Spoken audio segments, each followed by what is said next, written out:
All right, let's move on to the next question. This one's from anonymous member didn't want their name disclosed, which is always any member's prerogative.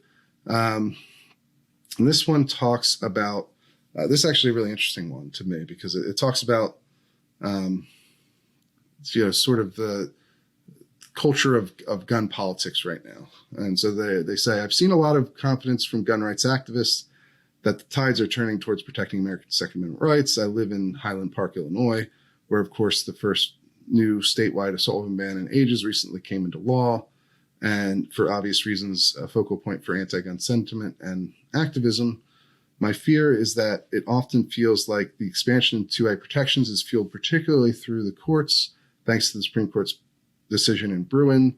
The states, by and large, which have expanded firearms rights are, quote, red, with no sign of similar developments ever coming to pass in blue states, quote, blue states.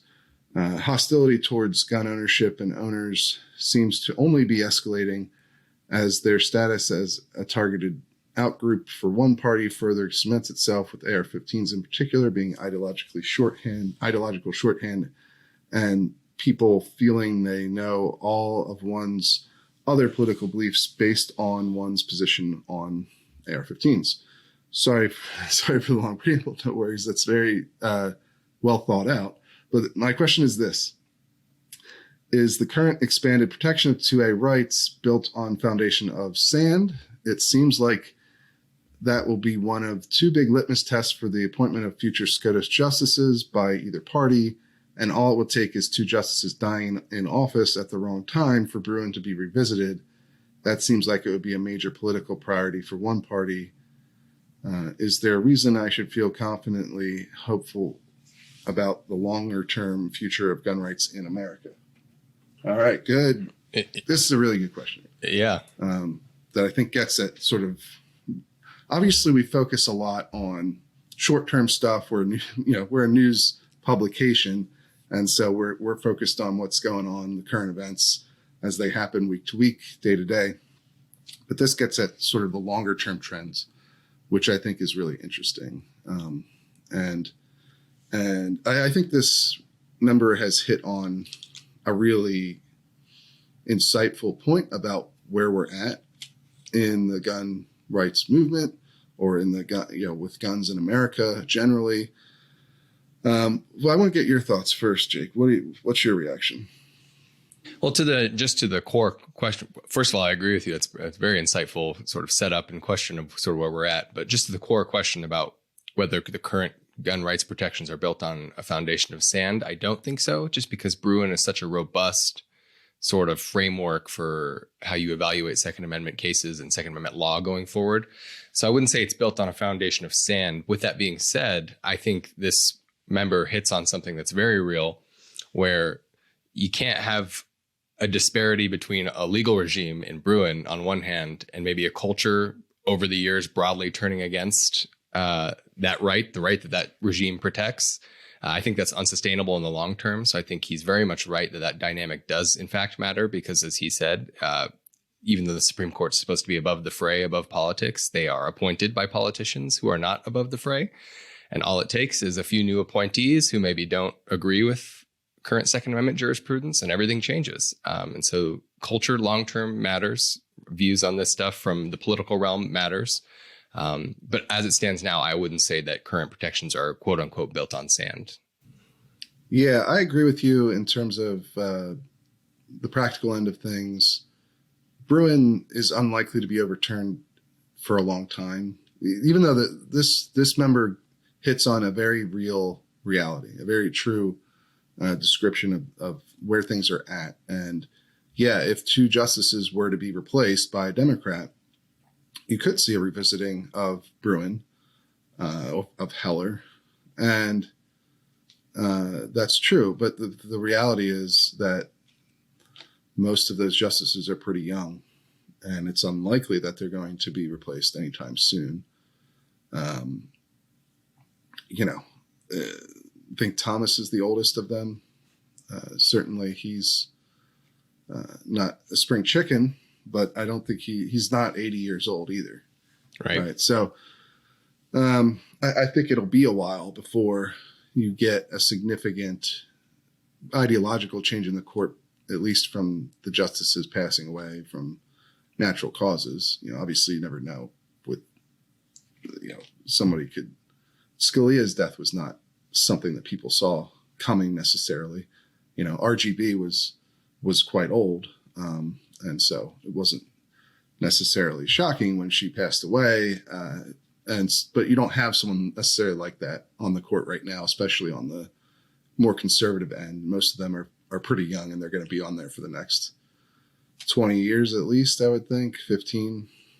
So that's a long time, especially in politics. Certainly at the same time, I think that this member has hit on an important point about the nature of partisan politics and how it's interacting with gun politics at this point in time, where you're seeing increasingly the issue be completely polarizing, where Republicans are the pro-gun party and Democrats are the anti-gun party, and there really isn't a lot of crossover left between the two of them. Now, how long that can stay the case remains to be seen. Generally speaking, parties will try to appeal to more people so that they can win elections. And one way to do that is by moderating on certain issues. Which party goes which way would be the bigger question, I guess. Certainly, this is one of the dangers that you have when your entire ideological movement is centered in a single party. You look at the NRA endorsements, for instance, over the last several decades, and they used to be far more bipartisan than they are now. They're almost, I don't think they endorse any Democrats now. And I think that's a function of two different things. It's a push-pull thing, from my point of view. That's sort of become the natural. There are fewer Democrats around who have views that the NRA would, that share views with the NRA, right? So that's part of it. It's sort of the parties have become increasingly polarized over the last good while here, decade or so. And so you've seen the Democratic Party move away from the gun rights movement. But I think at the same time, you've also seen the NRA and the gun rights movement move away from the Democratic Party and more towards the Republican Party, and especially with the NRA, towards Donald Trump in particular, really wrapped their entire identity up in with his political movement, which is a very, very polarizing political movement in and of itself. Donald Trump is an extremely polarizing figure. And so when you tied yourself so closely to him, the danger becomes that if he is unpopular, which he is, right? If the Republican Party that you're so closely tied to fails to pivot and find ways to become a majority party, I mean, they haven't won the popular vote in the presidential election since George W. Bush's reelection. Like, that's not a good trend for a political party. And if you're tied your entire movement's future to that one party, and that party doesn't adjust to become majoritarian, you're in a bad spot. But I will say that one thing that to keep in mind here is the recent influx of new gun owners from demographics that aren't traditionally Republican, that aren't traditionally gun owners. Some of the fastest growing parts of the gun owning community are minorities, women, younger people, more urban and suburban people. And so that has the possibility to change the calculation for both political parties moving forward, right? I would think especially for the Democratic Party. Now, the grain of salt with that is it might take a long time, and it might not be as strong of an effect as gun owners might hope, right? Because there's a lot of talk about single issue voters out there, right? But most people don't vote on a single issue. And if if you're making them choose between one issue they care about and every other issue they care about, you're diametrically opposed on, you're going to have trouble turning that person out to vote for you, I would think. Yeah. So that would be I don't know. What do you think? Like, do you see these new gun owners as a potential sea change in this regard? Because he's right. I think mostly if you're in a blue state right now, your entire hope for removing some of the restrictions that exist is the courts. Right. There just isn't really a strong political there's a strong political movement in those blue states for gun rights at this point. No, I think that's right. And I'm living through it here in Colorado, just seeing how this state's shifted over the years. It used to be both parties didn't touch gun bills because there were consequences. In 2013, when they passed the first really big package of gun control bills, including a magazine capacity restriction and universal background checks, the Democratic president of the Senate was recalled from office, and two other Democrats were recalled. It was just like verboten. And now it's sort of carte blanche, open season. And as you said, the only recourse is really the courts.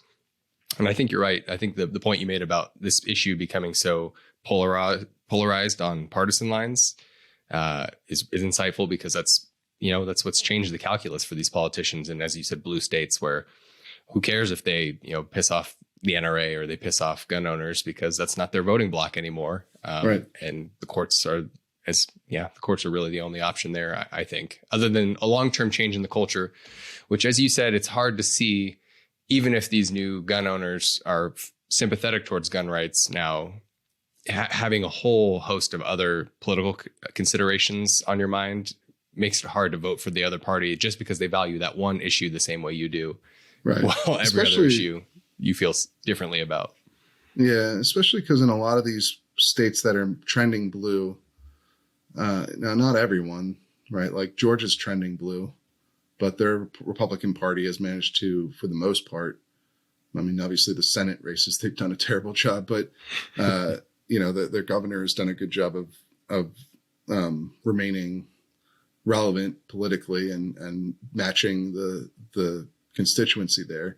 But you've seen a lot, like California, Colorado's, a lot of these states that are trending blue, the Republican Party is not trying to match that at all. Like, they're not trying to moderate in ways to win elections. They're really oftentimes moving the opposite direction, becoming more, they're becoming less competitive, right? And less interested in being competitive, I guess, would be the way that I put it nicely. You see this with Democrats too. It's not just Republicans. You've seen some of this in Florida with the Democratic Party there is becoming less and less relevant, and I think less and less interested in actually winning. But usually that doesn't necessarily last forever. A party might reform itself. Sometimes it kind of does. Like California is probably never going to have a Republican Party that's actually competitive for state elections. But, and there are states where that's true on the other side too. But I don't know. It's interesting. It's certainly something that is concerning. I think you're better off having the courts on your side than having